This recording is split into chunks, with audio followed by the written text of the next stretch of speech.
4.15 총선을 20여일 앞두고 본격적인 후보자 등록이 시작됐습니다. 후보자 등록 첫날의 분위기와 현황을 살펴봤습니다.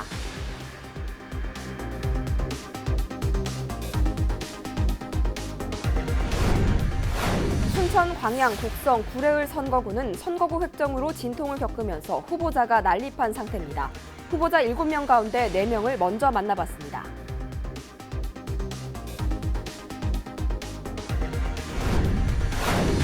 장흥군 의회가 추경을 연기하기로 결정하면서 지역사회에서 비난의 목소리가 높아지고 있습니다. 주민들은 심지어 주민 소환제까지 동원하겠다며 거세게 반발하고 있습니다.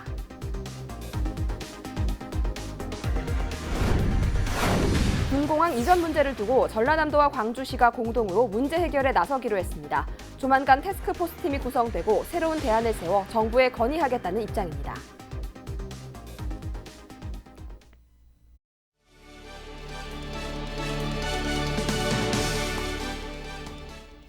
시청자 여러분 안녕하십니까? 헬로티비 뉴스입니다.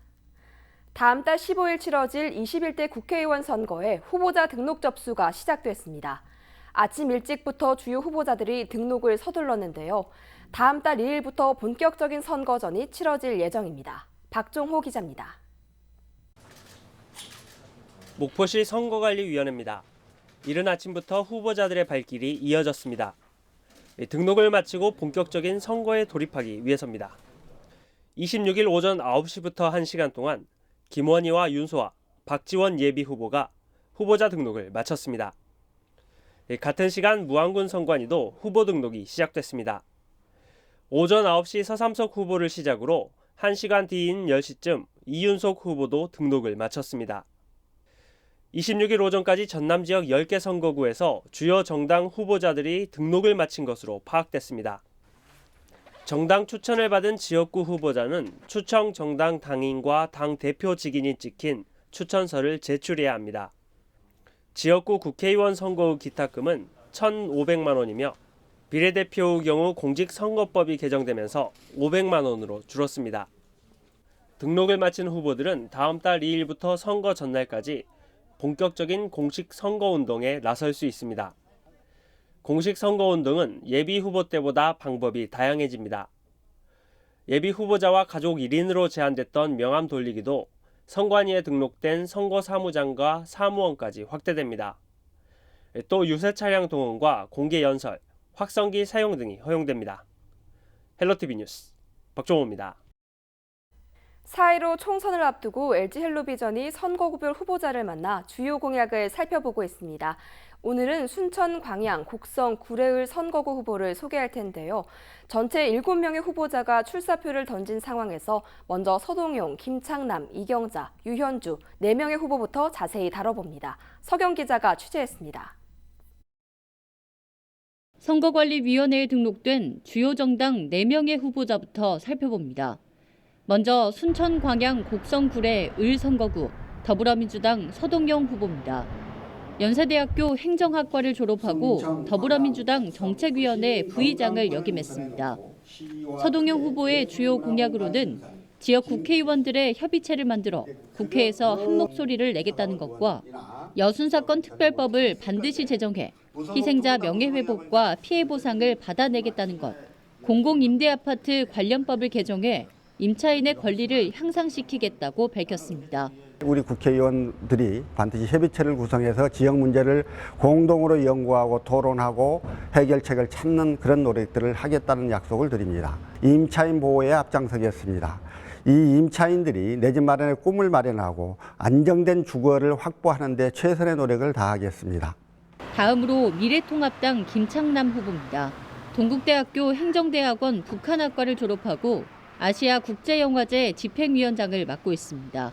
대표 공약으로는 관광 예산을 확보해 순천과 광양, 곡성, 구례 지역의 대표 축제를 아시아의 축제로 확대시키겠다는 것과 아시아권의 유수한 대학을 지역에 유치해 인재 육성을 강화하겠다는 내용이 담겼습니다.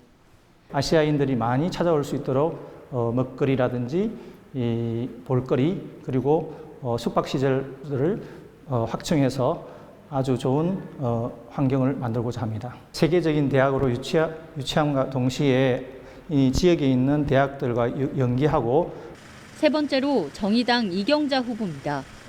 서남대학교 일반대학원 사회복지학과를 졸업하고 정의당 심상정 대표 사회복지 정책특보를 맡고 있습니다. 주요 공약으로는 전남 동구권의 산업단지를 녹색산단으로 전환해 지역 그린 뉴딜을 실행하겠다는 것과 누구나 동등한 사회 진출을 돕기 위한 청년 기초자산제 운영, 마지막으로 의료비 부담을 덜기 위한 건강보험 보장성 확대와 노동자를 위한 상병수당 지급을 약속했습니다. 대기오염 배출 문제, 그리고 수질 오염 등의 문제가 있습니다. 우리 지역의 노동자들과 지역 그린 뉴딜 정책을 실행하겠습니다. 부모 찬스가 아닌 사회 찬스를 활용하여서 청년들의 빛을 탕감하여주고 자신의 꿈을 마음껏 펼칠 수 있는 기회를 주어야 된다라고 생각해서. 네 번째로 민중당 유현주 후보입니다. 유현주 후보는 이화여자대학교 사범대학 과학교육과를 졸업하고 민중당 광양시위원회 위원장을 맡고 있습니다. 대표 공약으로는 자산 불평등과 토지 불평등, 소득과 임금 불평등을 해소시키고 공정한 사회를 만들어 나가겠다고 설명했습니다. 또한 노동자의 권리가 완전히 보장되는 노동 존중 사회를 만들고 비정규직과 산업재해 없는 시대를 내세웠습니다.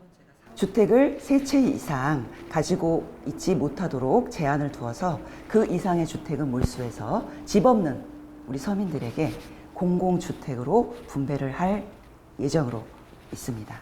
최고 소득을 15억 이상 갖지 못하도록 제한을 할 예정이고 4.15 총선 후보 등록을 마치고 본격적인 선거전에 뛰어든 순천 광양 곡성구례 을선거구 후보들. 유권자들의 선택은 어떤 후보에게 향할지 주목됩니다. 헬로티비 뉴스 서경입니다. 이번 총선 과연 투표율이 얼마나 될지 벌써부터 궁금합니다.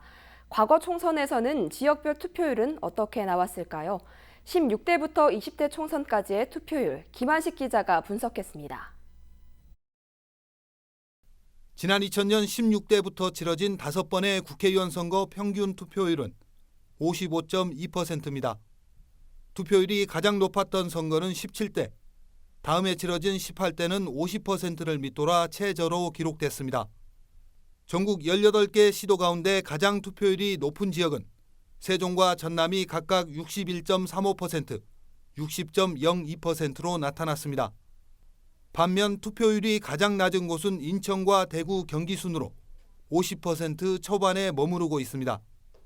최근 치러진 5번의 국회의원 선거를 분석해 봤더니 광역시보다 도단위 투표율이 다소 높게 나왔습니다. 전국 8대 특광역시 중에는 세종시의 투표율이 가장 높았고 인천시가 가장 낮았습니다.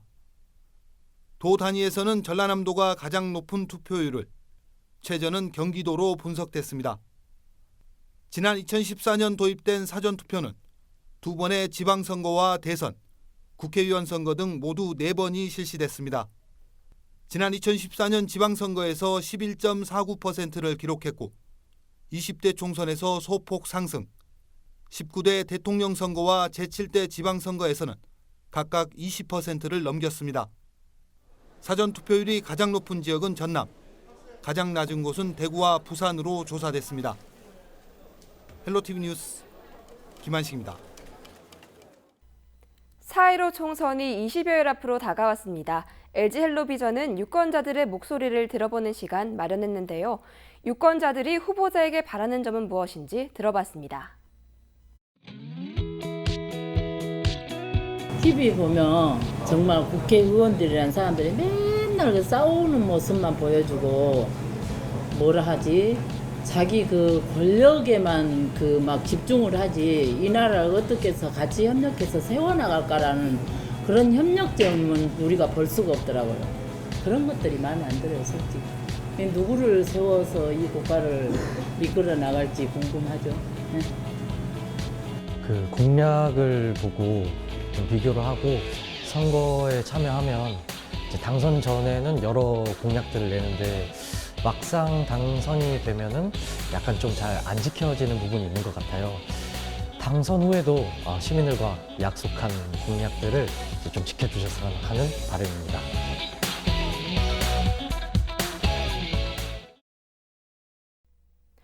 코로나19가 확산되는 요즘 걱정 많으시죠? 4.15 총선이 코앞으로 다가왔지만 총선을 연기하느냐 마느냐의 문제는 쉽사리 가라앉지 않고 있습니다.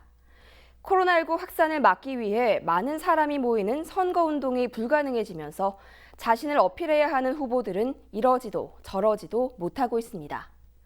공직선거법 제196조 제1항에 따르면 천재지변 기타 부득이한 사유로 인해 선거를 실시할 수 없거나 실시하지 못한 때에는 대선과 총선은 대통령이 선거를 연기해야 한다고 규정하고 있지만 지금까지 총선을 연기한 적이 없고 연기할 경우 입법부 공백 문제를 낳을 수 있어 예정대로 진행될 것으로 보이는데요.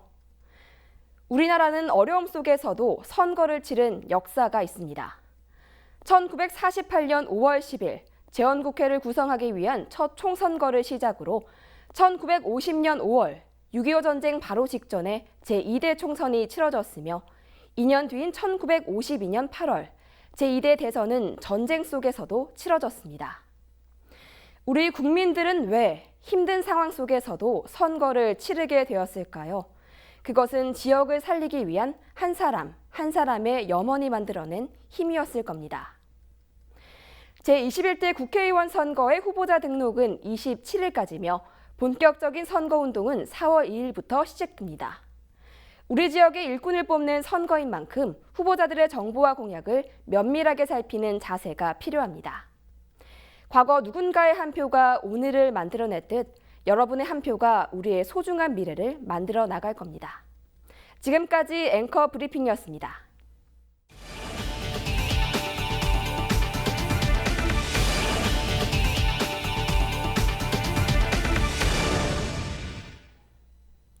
장흥군의회의 추경예산 심의 연기 방침에 지역에서 비판이 확산되고 있습니다. 심지어 주민 소환제까지 동원하겠다는 움직임까지 일고 있습니다. 송여찬 기자가 취재했습니다. 장흥군의회 본회의장입니다. 공무원들이 앉아야 할 자리가 주민들로 가득 찼습니다. 추경 심사를 미룬 장흥군의회에 항의하기 위해 모인 10개, 5천 개 대표들입니다. 실제 지금 총계에서 단체에서 지금 항의만 하는데 의원이 혼자 계시는데 지금 여기 지금 뭐 좀 더 불편한 어떤 그런 여론은 그 마음은 일단 의장님 오시면은 그렇게 한 번에 해주시기 바랍니다. 어민들은 이달 내에 폐류 종자를 바다에 뿌리는 등 1년 농사를 시작해야 합니다. 장흥군 보조 사업이다 보니 예산이 확정돼야 진행이 가능합니다. 하지만 군의회에서 추경 예산 처리를 다음 달로 미루면서 사업의 차질이 예상되고 있습니다. 같은 시각 장흥군의회 앞에서는 1인 시위가 펼쳐지고 있습니다. 추경 처리가 늦어질수록 주민 피해는 더욱 커진다고 호소합니다.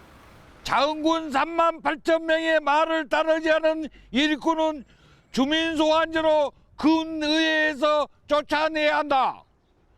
주객이 전도되는 행위를 자행하는 장흥군 의회 의원들 군민의 이름으로 주민 소환제를 실시해 줄 것을 강력하게 요구한다. 주민들은 또 민주당 소속 의원이 대다수인 군의회가 무소속 군수 길들이기를 하고 있다며 비난의 목소리를 높이고 있습니다. 현재 정종순 장흥군수는 무소속이고 장흥군의회 의원 7명은 모두 더불어민주당 소속입니다. 장흥군의회는 경기부양대책회에 군수의 선심성 예산도 많이 포함돼 있어 재편성을 요구한다는 입장입니다.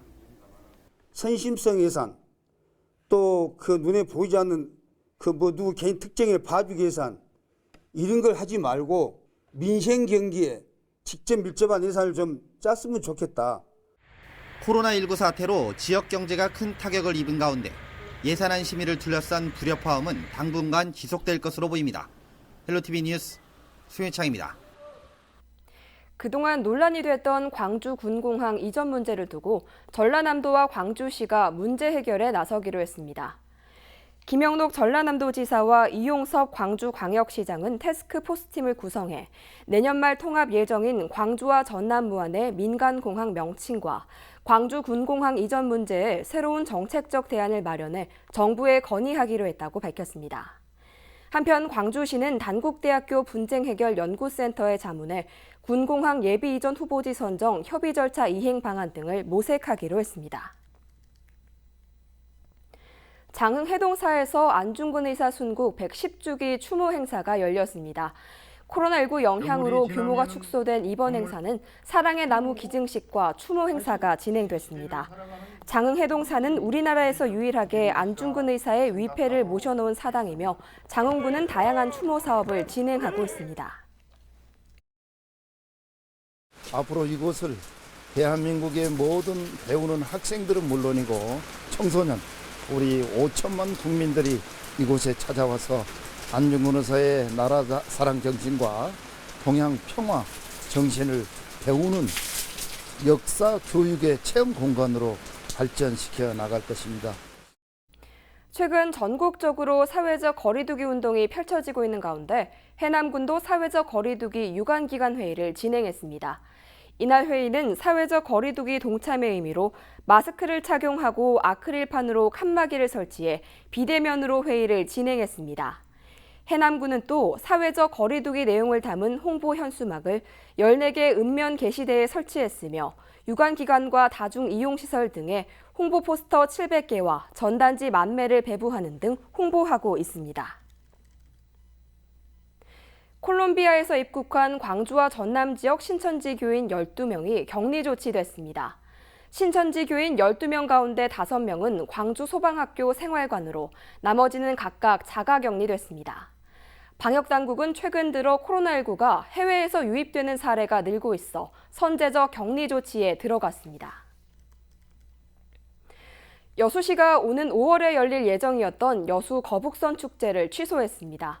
여수 거북선 축제는 계획대로라면 5월 1일부터 3일까지 사흘 동안 열릴 예정이었지만 코로나19 사태가 장기화되면서 감염을 막고자 취소를 결정했습니다.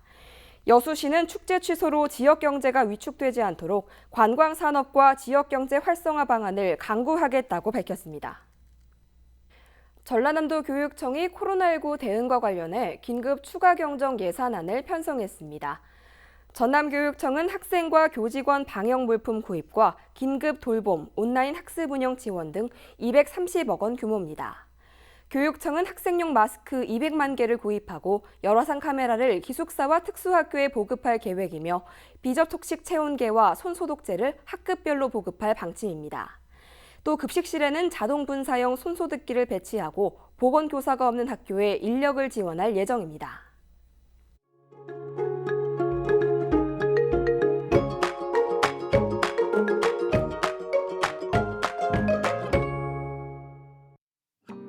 대지를 촉촉하게 적셔준 봄비는 금요일 오전까지 이어지겠습니다. 특히 밤부터 새벽 사이에는 남해안을 중심으로 돌풍과 천둥, 번개를 동반한 시간당 30mm의 매우 많은 비가 내리는 곳이 있겠습니다. 비가 그친 뒤에는 북서쪽에서 찬 공기가 유입되고 바람도 강하게 불어 체감 온도가 낮아 쌀쌀하겠습니다. 우리 지역 아침 기온은 10도에서 출발해 한낮 기온은 13도에 머물겠습니다. 주간 날씨입니다.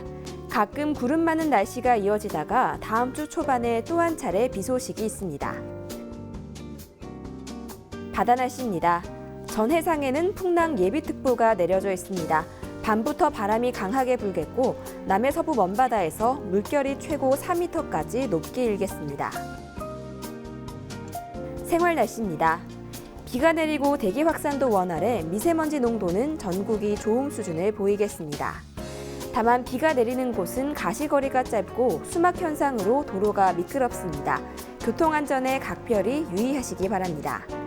또한 남해안을 중심으로 많은 비가 예상되는 만큼 비 피해 없도록 주의하시기 바랍니다. 날씨 전해드렸습니다.